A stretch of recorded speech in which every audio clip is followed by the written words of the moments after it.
પોરબંદર પેટા વિધાનસભાના કોંગ્રેસના ઉમેદવાર રાષ્ટ્રીય કથાકાર ભાઈશ્રીના આશીર્વાદ લીધા. ઉમેદવાર રાજુ ઓડેદરાએ સાંદીપની આશ્રમ પહોંચી ભાઈશ્રીના આશીર્વાદ લીધા. હાલ પોરબંદર વિધાનસભાની પેટા ચૂંટણી સમયે ઉમેદવાર ધાર્મિક અને શૈક્ષણિક સંસ્થાને એક કરવાના પ્રયાસો.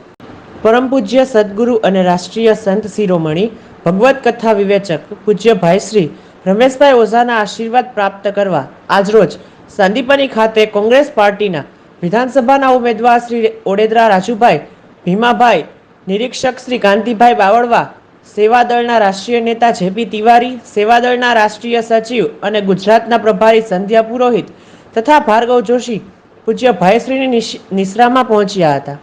પ્રાસંગિક વાતચીત દરમિયાન ચૂંટણીલક્ષી શુભેચ્છાઓ પ્રાપ્ત કરતા અને તેમને આશીર્વાદ આપતા ભાઈશ્રીએ જણાવ્યું હતું કે રાજનીતિમાં સત્તા અને વિપક્ષ બંને મજબૂત હોવા જોઈએ અને જનતા જનાર્દનની ઉત્તમ સેવા એ એકમાત્ર રાજનેતાનું ઉદ્દેશ્ય હોવું જોઈએ.